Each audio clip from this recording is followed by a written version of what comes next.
Olá, sejam muito bem-vindos, sejam muito bem-vindas ao podcast Lideranças Diversas.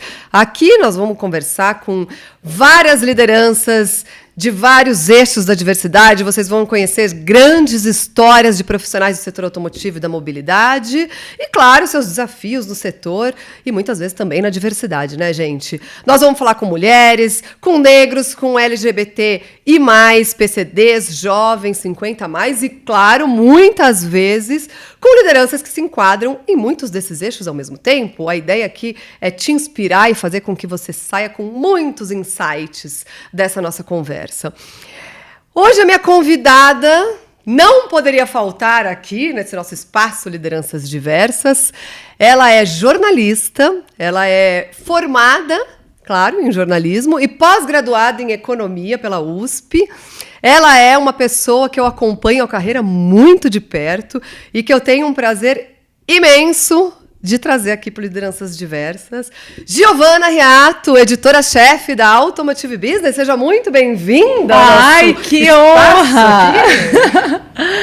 Pá, super prazer estar aqui, super honra. Me sinto até um pouco assim, porque a gente trabalha, você sempre apresentando, conduzindo lindamente as entrevistas do Lideranças Diversas, mas a gente sempre trabalha um pouco no roteiro, em quem são os convidados. Nos bastidores. E de repente estou aqui. Então... E confesso que não falei do roteiro com ela. Então... É segredo. Ela aqui caiu e vai ter que ficar aqui na fogueira comigo. Vamos começar falando um pouco da sua carreira. Você aí é formada em jornalismo. Por que você escolheu o jornalismo? E mais importante ainda, que bichinho foi esse que te picou, que fez você ficar aí tanto tempo no setor automotivo? Porque boa parte da sua carreira é no setor automotivo. Conta aí pra gente. Sim. Tenho a alegria de ter boa parte na minha carreira no setor, na Automotive Business, trabalhando com você, inventando moda aqui, né dos nossos produtos, nossos conteúdos. Bom, eu acho que eu escolhi ser jornalista. Eu sempre fui muito curiosa, sempre gostei muito de pessoas e acho que o jornalismo é essa profissão que te dá assim uma carta branca, o direito de perguntar. Então, eu lembro que lá no começo o que eu gostava era de aprender sempre coisa nova, porque você sempre ia fazer uma entrevista, você não entende, você pode perguntar de novo, investigar, ir atrás. E eu gostava de estar assim nesse universo de sempre estar sendo abastecida, né? Então, foi isso que me motivou. E quando eu comecei a trabalhar, de fato, tem sempre aquele processo, né? Expectativa, realidade. Sempre. Mas acho que, nesse ponto, muitos aspectos, as coisas mudam, o dia a dia é diferente, às vezes, do que você tá lá, do que você estuda, espera. Mas, rapidamente, eu entendi que, de fato, é uma profissão que dá essa abertura para estar sempre aprendendo, exercitar uma certa humildade, assim, né? De conversar, de ir atrás e tal. E rapidamente também me apaixonei por essa área mais de negócios, uma área mais econômica, que a gente tem muito aqui na B, né? De entender os movimentos de mercado, olhar para um setor. E aí foi fácil gostar do setor automotivo, né, Paulo? Porque ele está aqui, ele é tão importante para o Brasil, gera tanto emprego, então tem um impacto social enorme e é economicamente muito complexo. Então, foi meio lógico assim vir parar aqui e confesso que teve uma certa influência do meu pai. Tenho Boa, aqui conta. Que reconhecer. Eu também tive do meu, acho que todo mundo sabe. Olha os pais aí.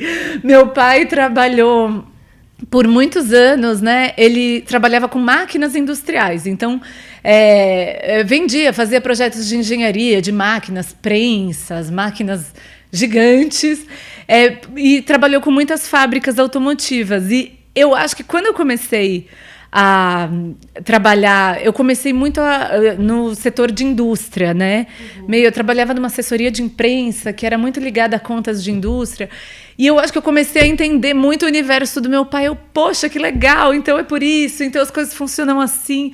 E aí eu fui mergulhando e foi muito legal quando eu comecei ter essa sensação de ter conversas com ele, entender o problema que ele estava tendo para vender uma máquina para sei lá quem, e eu do outro lado tentando falar daquele investimento que a empresa estava fazendo. Então, enfim, Acho que o universo fechou. B2B te picou lá atrás. Sim, super. Mas sabe o que é interessante, né? Você se formou em jornalismo, e o jornalismo, né, muita gente às vezes confunde, mas ele tem vários caminhos que você pode trilhar. E você acabou caindo, né, e tendo a sua jornada da tua carreira um pouco mais num veículo, né? Você trabalhou em assessoria, enfim. E você pegou uma fase, assim, diria que podemos afirmar que foi uma crise editorial que a gente passou nesses últimos 13 anos, né? Vamos falar, você está há 13, um pouquinho mais aqui na B.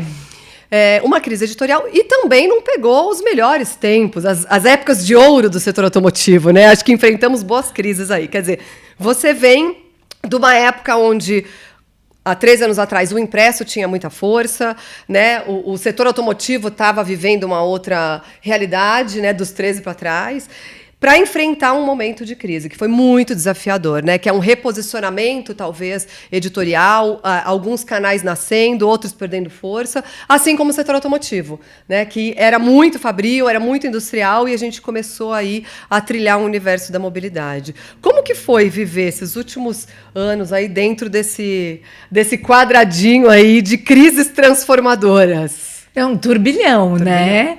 De fato, eu acho que é desafiador, às vezes cansativo, né? Vamos admitir, mas no fundo, para esse foco, eu gosto de inventar coisas, de desenvolver projetos, e eu acho que no fundo é um mundo de oportunidades, né? Por um lado, foi interessante porque eu acho que eu peguei momentos muito bons do setor automotivo e muito ruins, né? Lá atrás, lá para 2011, 2012, o mercado explodindo, recordes de venda, maravilhoso. E do outro lado, de uns anos para cá, tanto o mercado caindo quanto essa crise de questionar o que é mobilidade. A gente precisa convergir com uma agenda climática. Os aplicativos, novas soluções chegando. Então, é muito legal estar nessa efervescência. E do lado de um veículo de comunicação, é interessante, Pá, você falou de crise, de expectativa com jornalismo. Hoje mesmo, eu estava vindo para cá para o nosso papo de Uber. Aí comecei a conversar com o motorista, ele me perguntou o que eu fazia, né? Que eu falei que eu estava indo trabalhar. Eu respondi que era jornalista, ele falou: e você trabalha na Globo? Trabalha no Estadão? Então, esse repertório que, em geral, as pessoas pensam, né? De uma pessoa, de uma jornalista. E é muito interessante estar em um veículo como Automotive Business, que é menor, mas tem uma credibilidade, um legado muito forte, muito importante, uma comunidade muito relevante.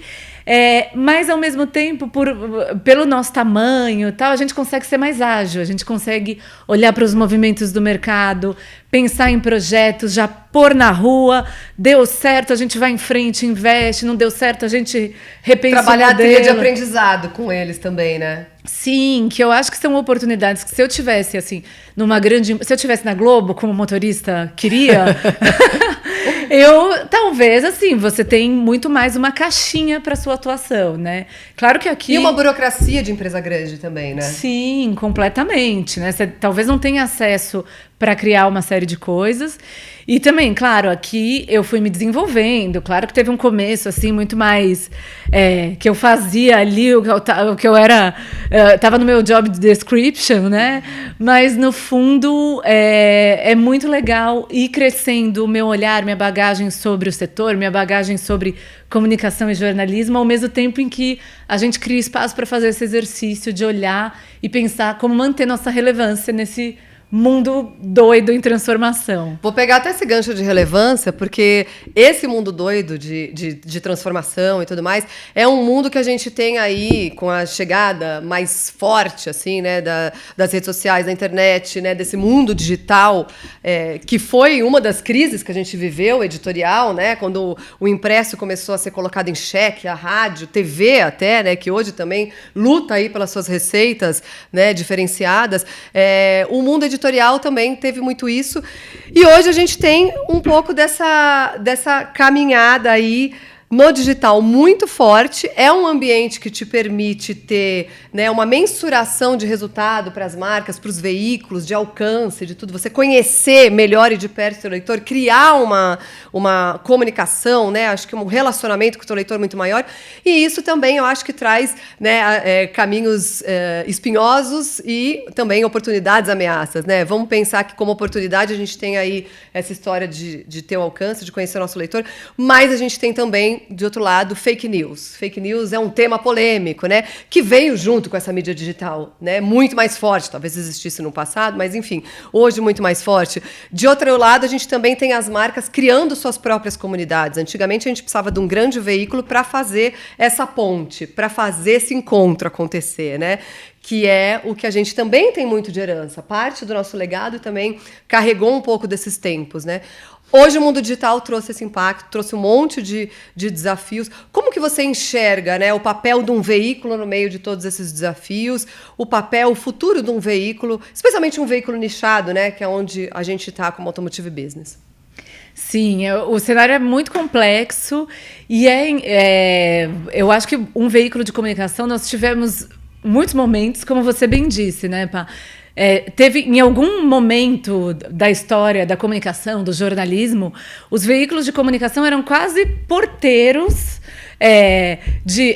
eu vou deixar essa marca falar com a minha comunidade de leitores, com a minha audiência, e aí essa marca paga e tal. Hoje, todo mundo se comunica por todo lado, as marcas estão aí fazendo seus próprios conteúdos, tendo sua presença digital forte, investindo numa série de coisas. E essa prepotência de, olha, eu mando em como essa comunicação flui, não pode mais existir.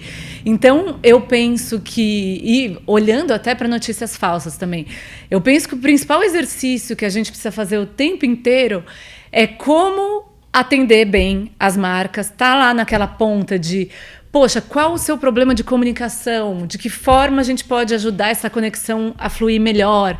Você já tem sua comunidade, talvez sua presença digital, mas de que forma, ao conectar a marca com a nossa audiência, a gente potencializa os resultados dos negócios dessa marca?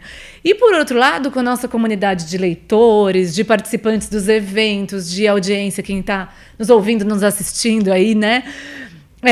Também fazer um exercício de humildade, de certa forma, de entender as necessidades de informação desse público, porque, essa coisa de tendências, quais são as dúvidas, né? A gente está falando, um exemplo, né? A crise dos semicondutores, que está aí assombrando o setor automotivo já faz um tempo. A gente, vira e mexe, nós temos algumas conversas na redação. Nós estamos explicando bem? As pessoas entenderam o que é, por que está acontecendo, do que se trata, até quando vai? Quem está lá precisando planejar sua estratégia, o que a gente pode explicar melhor para que essa audiência esteja preparada para tomar boas decisões no setor da mobilidade? E aí, esse contexto de fake news permeia tudo isso, porque, no fundo, quando a gente olha para as notícias falsas, né, uma série de pesquisadores falam que estamos vivendo um infocalipse, né, que é... Explica mais o que é isso, né, que eu acho que todo mundo precisa saber, inclusive eu. Que é esse momento em que a informação a gente está tão bombardeado de informação, muitas vezes informação incorreta, falsa, de fontes que nós não conhecemos, que têm interesses escusos, né? A gente não sabe, chega até a gente, nós compramos como verdade aquela informação e você não sabe o interesse de quem produziu aquilo, né? Diferente de quando a gente fala de jornalismo profissional, que pode ter um posicionamento para lá ou para cá, alguns veículos, mas tem ali um código de ética por trás. Então, nós vivemos o infocalipse. De alguma forma, as pessoas estão recebendo uma série de informações. Por um lado, tem coisas que não cabe a nós resolver, né, como veículo, e tem coisas que a gente pode aprender. Por que as pessoas estão chegando... A informação falsa está chegando lá tão rápido. Uhum. É uma necessidade que a gente não atendeu profissionalmente. É um formato de informação que o público quer receber e nós estamos fazendo só matérias no site e tal. Então, essas reflexões sempre atordoam o meu dia a dia, né? De que forma a gente pode melhorar em uma ponta e na outra. E é interessante que você traz essa história, né? Como que essas pessoas estão querendo receber essa informação. Existe aí também um outro desafio para o profissional jornalista hoje em dia, né? Que hoje você tem, que são esses milhares de formatos que se tem para dar notícia, e cada vez mais o jornalista tem que ser, acho que, multitarefas aí, né? Você não tem mais só aquela escolha de vou só ser um jornalista que escreve. Você hoje, com as redes, com esse mundo digital, tem que saber falar num vídeo, tem que saber, né, se jogar num podcast. É também um desafio para essa garotada hoje que está se formando, né? Que talvez não existisse na época que você se formou, né? Demais, e eu acho que tem, claro, no jornalismo isso é mais pulsante, porque é uma profissão focada em comunicação, mas no fundo, acaba que a comunicação está presente em todas as profissões, é aquilo que falam, né? E uma nutricionista precisa se comunicar bem, tem um Instagram, não sei qual, tal. Uma loja, um comércio, um restaurante também precisa ter um posicionamento público, investir na sua comunicação. Então, por um lado, isso abre um grande leque para profissionais de comunicação, mas, por outro, acho que todos nós estamos nos desenvolvendo muito mais nesse sentido, né? Entendendo que não adianta ficar na nossa caixinha, trabalhando lá quietinho, sem falar com ninguém. A gente precisa olhar no olho das pessoas, conversar, contar o que a gente faz, ouvir o que os outros fazem.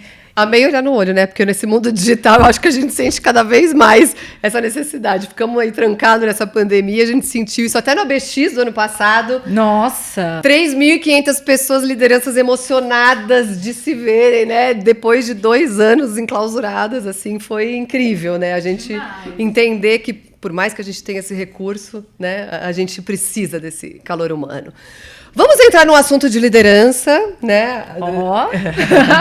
Giovana, uma liderança hoje super respeitada, uma liderança mulher, feminina, num ambiente, obviamente, masculino, que é o setor automotivo. Você, com certeza, tem aí diversos desafios que você encara. Acho que esse podcast, inclusive, é consequência, né, de muitos desafios que pautamos lá atrás, né? Ele não existiria se a gente não tivesse identificado a necessidade de se falar de diversidade. Mas, como uma líder feminina dentro do setor automotivo, quais são os seus principais desafios e como que você encara um pouco, agora falando também de futuro, o futuro aí da Automotive Business, que é onde você está, do setor automotivo, do jornalismo, aí, né, nessa caminhada toda diante dessa transformação. Então, vamos falar um pouco de liderança e futuro. Pergunta fácil. Pergunta fácil. Nossa, simples. Nossa, é uma reflexão boa. Eu acho que, em primeiro lugar, meu desafio atual, como né, a gente conversa muito aí nos bastidores, mas meu desafio atual é trabalhar e estar muito atenta aos movimentos do mercado, estar muito atenta e conduzir com muita responsabilidade um legado da Automotive Business que eu tenho muita honra de ter assumido como editora-chefe, né? De ser uma organização que tem uma audiência muito influente na sociedade, porque quando a gente fala do pessoal que está aí com a gente, né, nos escutando, nos assistindo, são pessoas que têm influência, que trabalham nas empresas do setor da mobilidade. Então, tem um potencial de gerar soluções importantes para esse setor, de influenciar a sociedade. Então, tem muita responsabilidade, inclusive social, em tudo que a gente caminha. Eu tento olhar com muita seriedade para isso, para o legado que eu recebi como veículo nessa posição, e também de como a gente pode ajudar, por meio da informação, do conteúdo, dos debates que a gente promove, do relacionamento, ajudar essa indústria e os profissionais dessa indústria a responderem melhor às demandas da sociedade, construírem respostas relevantes, soluções melhores, convergirem com a agenda ESG de sustentabilidade, com a agenda social, que a gente bem sabe, né? A tornarem as empresas mais diversas. Por isso eu acho que existe essa inquietação, né, de promover essas pautas. Vamos falar de diversidade, vamos discutir mobilidade de um jeito muito sério, com foco em negócios. Então, isso tudo permeia, e eu acho... eu olho para tudo isso e tenho muita honra e muito orgulho. Acho que esse é meu desafio no dia a dia. Também tem um desafio, um outro lado, que são com as pessoas que trabalham comigo, que trabalham com a gente, né? Na Automotive Business, a gente tem um time editorial muito incrível. São profissionais super capacitados, com histórias legais, com bagagens diferentes. Então, acho que hoje a gente tem muito orgulho de essa diversidade toda que a gente prega. Claro que como uma empresa menor, não temos o porte de uma montadora, mas a gente conseguir ir trabalhando para refletir aqui dentro também, né? Walk the talk, né? Exatamente. Ter uma equipe de diferentes idades, diferentes cores, gêneros, bagagens, visões de mundo. Então, acho que isso enriquece demais tudo que a gente faz, né? A nossa cobertura, a nossa visão dos temas, nosso olhar crítico. E eu acho que eu coloco até uma coisa a mais aí, que carrega os nossos valores, né? Sim. Que a gente, acho que preza tanto, é tão falado isso hoje nas empresas, né? Sobre a cultura, sobre valores. Acho que todo mundo começou a perceber a grande importância que isso tem nos negócios, né? Exatamente, pá. Eu acho que aí tem duas coisas, indo para um campo um pouco mais pessoal em tudo isso, dos desafios. Tem a tal da síndrome da fraude, né? Sempre, síndrome da impostora. Sempre. Que acomete muito mulheres, acomete muita gente, mas mulheres são vítimas, assim, pelo caldo cultural que a gente está inserido, né? Ai, mulher numa posição de liderança, né? Tem sempre esse questionamento, muitas vezes até nos últimos anos, e o projeto de diversidade nasceu disso, né? De ver como mulheres tem muitas vezes um tratamento diferente nas empresas, no projeto. A gente já sentiu isso na pele, né? E aí é muito interessante, né? Esse processo de, poxa, falar, não, eu tô capacitada, vamos em frente, vai dar tudo certo. E também não tem nenhum problema tropeçar, errar. A gente tem, como você bem disse, né, Pá, uma equipe com valores incríveis, estamos todos juntos e a gente vai construindo, né? Não é uma pessoa tem que ter a resposta, né? É uma cocriação e felizmente estamos aqui. Eu estou no momento de estar com a equipe perfeita, no momento perfeito e temos tudo para caminhar. E acho que foi uma jornada planejada para que se chegasse até isso, né? A gente percebeu também que nessa movimentação de mercado, nessa transformação toda, não só o segmento automotivo, o jornalismo, mas as empresas, as gestões também foram transformadas, né? A gente vem de uma fase muito recente e que muitas empresas ainda vivem, que é essa parte muito hierarquizada, que você não tem um trabalho coletivo, que as pessoas não têm muita voz, não têm espaço. E isso a gente foi também, acho que, moldando aqui dentro, né? Trazendo uma metodologia muito mais ágil para se trabalhar, trazendo, né, um ambiente muito mais de segurança psicológica para os colaboradores, para que a gente pudesse tirar o máximo, né, dessa proposta toda que é, né, o que a gente trabalha hoje, trabalhar com uma equipe, como você disse, né, maravilhosa. Eu acho que o resultado vem não só de ter equipe maravilhosa, mas de você criar um ambiente propício a tudo isso também, né? Sim, completamente. Eu acho, teve uma coisa até que a Viviane Mansi, da Toyota, falou no Lideranças Diversas. Pessoal, quem não ouviu, vai lá no histórico que tá lá. É um episódio muito legal do podcast. E ela falou muito isso, que ela chegou na Toyota e ela tem um jeito dela, né? Um jeito que, assim, na cultura japonesa era estranho num primeiro momento. E eu acho que também tem esse processo da gente se aceitar em algumas posições do jeito que nós somos. Muitas vezes a gente tenta simplesmente se encaixar, né? Poxa, tem que ser assim, tem que ser assado. Não, nesse caso, e principalmente quando você está numa empresa que faz sentido, que é coerente com os nossos valores. Não, eu sou assim, eu gosto de ser colaborativa, não gosto de uma dinâmica autoritária. Também tem isso, né? Eu acho que também tem isso. Na AB a gente consegue trabalhar desse jeito, então não vai ser assim, nós vamos construindo juntos e tudo mais, e tem funcionado muito bem, infelizmente. Muito. Não é fácil. Nem um pouco. Nem um pouco, né? A gente sempre fala, trabalhar num ambiente assim é todo dia a gente se dedicar, se esforçar e não deixar, né, a gente voltando para hábitos antigos nem nada, né? Sempre olhar para frente e aprendendo. Vamos falar de diversidade? Sim, por favor. Porque já falei que esse projeto aqui nasceu, né, lá atrás, 2017, quando claro que a gente, um pouco antes disso, já trocava algumas figurinhas sobre a necessidade de se debater tudo isso dentro do setor, para que a gente, né, descobrisse como estava, fizesse essa radiografia, ficamos impressionadas, seguimos fazendo essas radiografias e também fomentando esses debates e acompanhando toda a diversidade dentro do setor, né? Como que você acha? Traz um pouco, né, dessa tua visão, dessa tua radiografia aí do setor automotivo e como que a gente pode evoluir a diversidade. Eu sei que a gente tem, né, tido muitos bons resultados aí do setor, mas estamos longe aí, né, de um resultado assim ideal, diria. Sim, sim. Poxa, eu acho, nós temos nesse momento, né, o setor automotivo tem uma participação feminina que é inferior a 1/4 do quadro de profissionais, né? Estamos em 19%, como você costuma trazer aqui no podcast. Caímos, né? Porque começamos em 21, 2017, estamos em 19. Em 19%, a participação negra muito pequena, um pouco mais, se não me engano, 14%, mas ainda assim, poxa, né? Mais da metade da população brasileira é negra.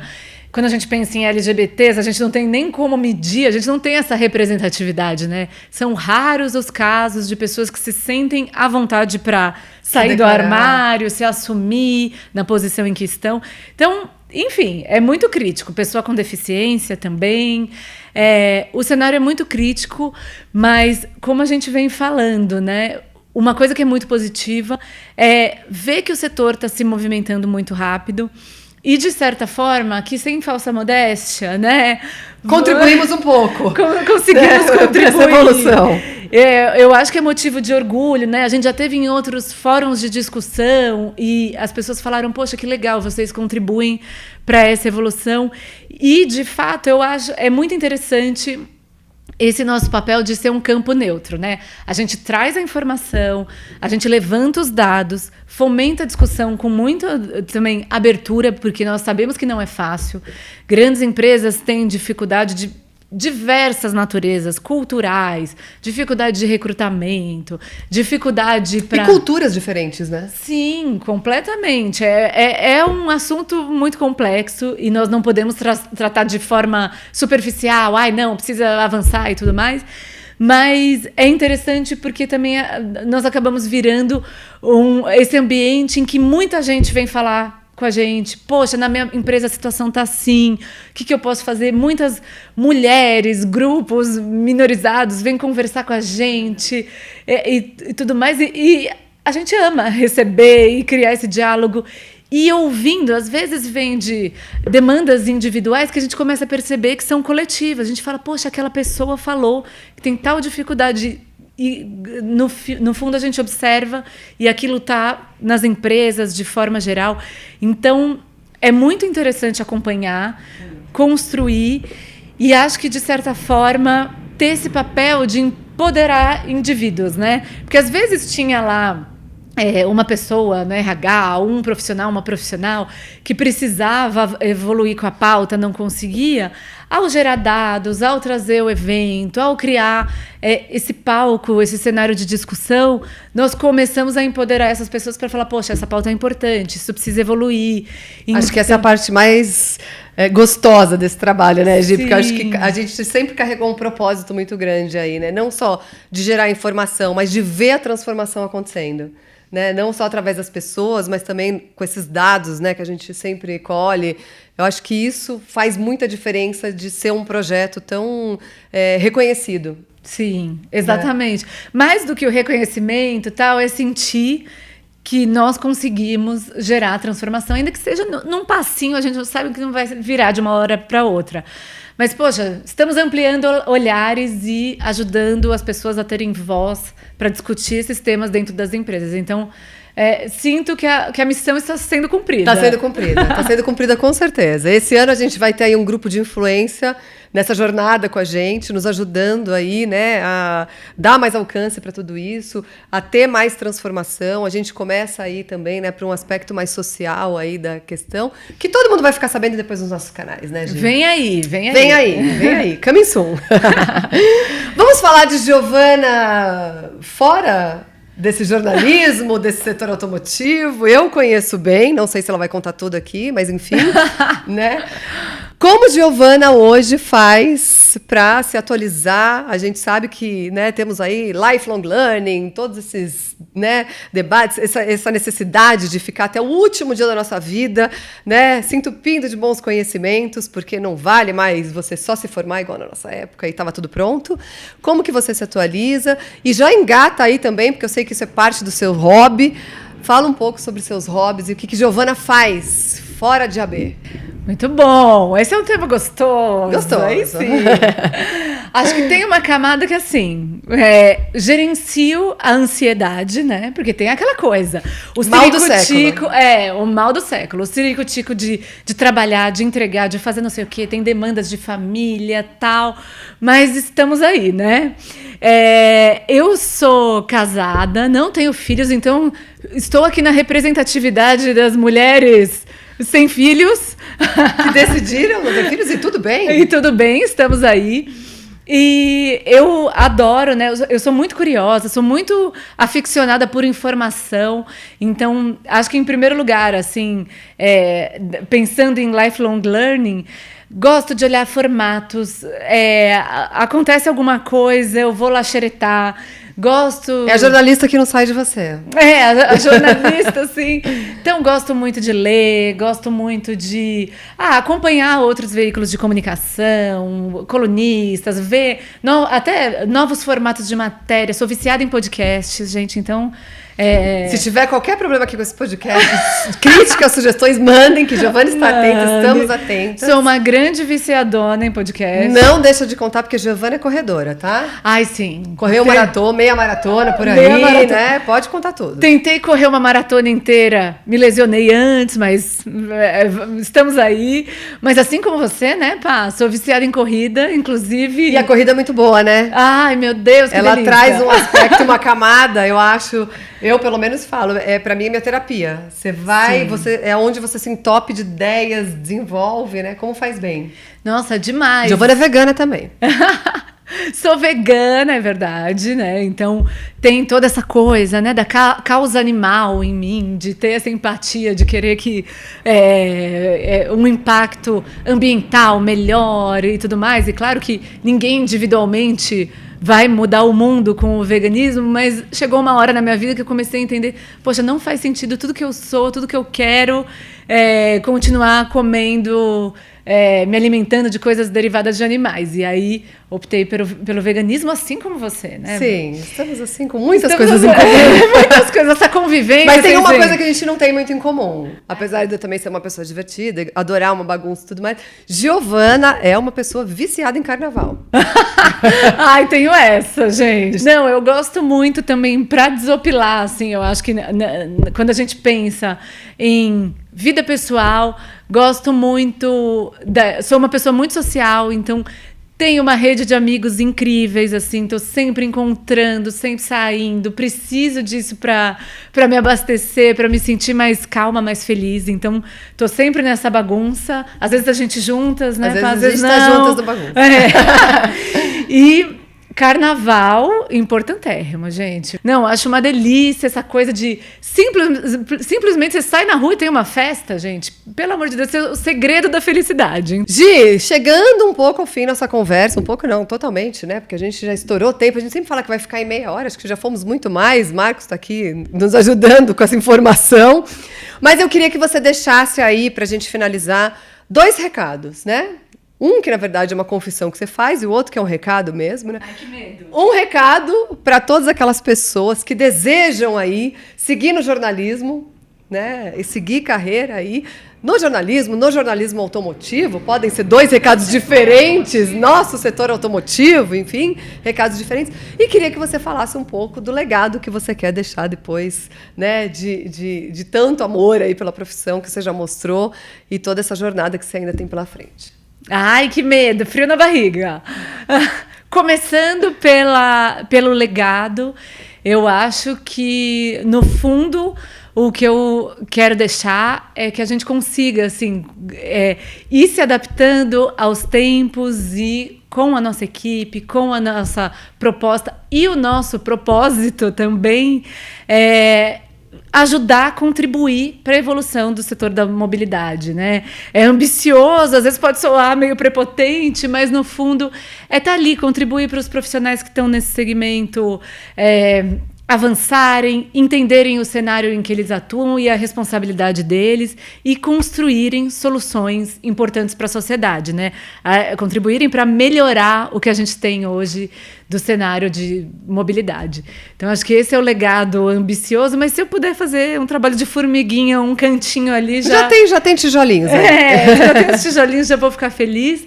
E do lado de recomendação aí, eu acho que é interessante que ao longo do nosso trabalho no setor, né, e como a gente tem esse privilégio que eu falei lá no começo de ser curiosa, de fazer perguntas sem parar, de conversar com as pessoas, uma coisa que eu comecei a perceber muito é como pessoas com perfis diferentes que atuam nesse setor, né, atuam no meio corporativo e tal, muitas vezes são responsáveis por um remeleixo muito grande dentro das empresas. Então, exemplo, às vezes uma mulher, você vê né, que está hoje numa posição de liderança, podem ouvir aí no Lideranças Diversas, vocês vão ver que tem um padrãozinho.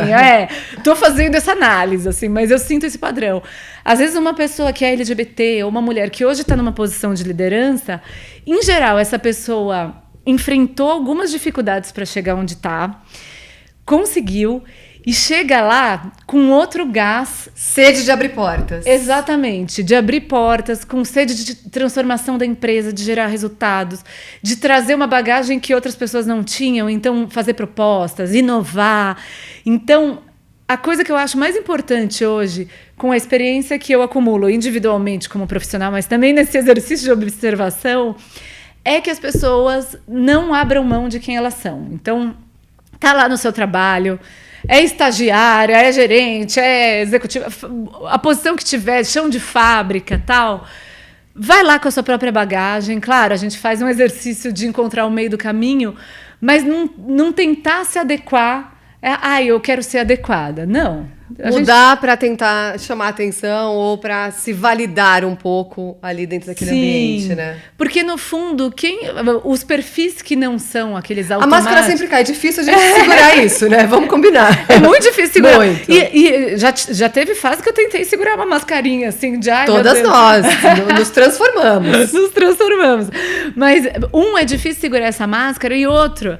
Quando a gente deixa um pouco, não, vou tentar ser igual aqui, esse exemplo da liderança, que é masculina, branca, não sei o que, tal, você nunca vai ser reconhecido. Perde a sua essência. Você nunca vai chamar atenção, tal. Então, o caminho mais interessante é pôr na mesa quem você é. E eu acho que o que eu recomendo que as pessoas façam. Eu sei que em algumas empresas essa jornada é mais difícil, mas dá para ir construindo, abrindo caminhos, e é assim que a gente consegue grandes resultados individuais, profissionais e para os negócios também. As empresas começam a olhar para isso e abrir essas portas. Muito bom, adorei. Adorei também. Gi, adorei ter você aqui. Sou fã dessa mulher. Ela sabe, a gente conversa muito, a gente tá sempre junto. Foi muito bom. Giovana Riato, editora-chefe aqui da Automotive Business. Muito prazer, muito bom, muita honra ter você aqui no nosso canal. Que é nosso, né? Diria. Sim. Você faz parte disso tudo. Tô aí nos bastidores. Dos papéis aqui hoje trocados, mas sempre muito bem-vinda, muito bom, cheio de insights. Enfim, super obrigada. Obrigada, Pá. Foi um prazer enorme. Quando você convidou, e aí contando um pouco os bastidores, tem aquilo, né? Tem uma máxima no jornalismo que é: o jornalista nunca é notícia. E a gente até conversou um pouco, eu falei, poxa, mas a gente falou, temos aí uma jornada da Automotive Business, uma jornada individual, vamos conversar a respeito. E acho que, né, a audiência fica à vontade para contar o que achou, tô curiosa. Super. Mas foi um prazer, admiração mútua. Acho que nosso público sabe, né? E muito Aquarianas inquietas. Muito feliz de estar aqui, Pá. Obrigada. Obrigada. Você, como você falou, né? Eu acho que a gente tem o papel aqui não só de trazer a história de lideranças diversas, mas lideranças com bagagens diferentes também, né? Porque acho que a gente precisa trazer, né? Acho que um pouco da realidade de outras áreas, de outros segmentos, talentos, né? Como a gente trouxe comunicação, jornalismo aqui, como a gente tem trazido aí nos outros Lideranças Diversas, pessoas de áreas diferentes, de compra, de engenharia. Acho que esse é o nosso papel, né? E nada melhor do que para falar de jornalismo como Giovana Riato. Enfim, muito bom, muito bom. Acabamos aqui nosso episódio super especial, com essa convidada super especial. Esse é o Lideranças Diversas. Não deixem de assistir, como a própria Giovana já deu aí de dica, os outros episódios e sigam aqui nos acompanhando. Esse é um podcast que tem a produção e a edição aqui do Marcos Ambroselli, que eu citei, está aqui nos nossos bastidores. A direção de arte é do Luiz Prado e a trilha sonora é do Chibruski, o Guilherme Schildberg. Então, não perca os próximos episódios. Obrigada pela sua audiência e até a próxima.